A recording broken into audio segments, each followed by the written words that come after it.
মিশকার মুখ থেকে সকল আসল সত্য জানতে পারল শেফালি। তাই সে দীপাকে সবটা জানানোর জন্য চলে গেল হসপিটালে। সেখানে গিয়ে দীপার সামনে দাঁড়িয়ে মিশকার সকল অপকর্মের কথা জানিয়ে দিল। হ্যাঁ বন্ধুরা, অনুরাগের ছোঁয়ার আগামী পর্বগুলোতে আমরা ঠিক এমনটাই দেখতে চলেছি। রূপার অবস্থা খুব একটা ভালো না, তাই হসপিটালে সকলেই টেনশনে ছিল।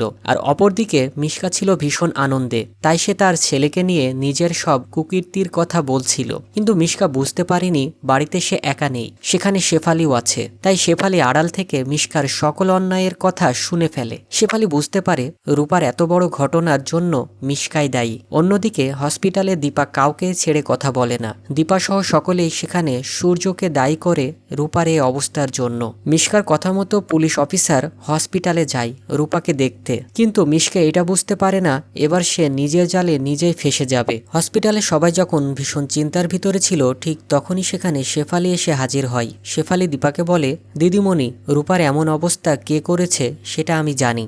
শেফালির মুখে এমন কথা শুনে সকলে চমকে ওঠে। শেফালি তখন সকলকে সব ঘটনা খুলে বলে। মিশকার এমন জঘন্য কর্মকাণ্ডের কথা শুনে সকলের মাথা ঘুরে যায়। মিশকা খারাপ তা সবাই জানে, কিন্তু এত বড় অন্যায় করবে তা কেউই ভাবতে পারেনি। সূর্য তো প্রচণ্ড রেগে যায় আর বলতে থাকে, এই মিশকার জন্য আজ আমি সবকিছুই হারিয়েছি, তাই আজ আমি ওকে শেষ করে ফেলবো। তো বন্ধুরা, শেফালির মুখ থেকে সব সত্যিটা জানতে পেরে মিশকা যদি এবার কঠিন শাস্তি পায় এবং সেই সাথে সূর্য দীপার যদি এক হয়ে যায়, তা দেখতে তোমাদের কেমন লাগবে তা অবশ্যই কমেন্টের মাধ্যমে জানি। আর ভিডিওটি ভালো লাগলে একটি লাইক দিয়ে আমাদের চ্যানেলটি সাবস্ক্রাইব করে রেখো।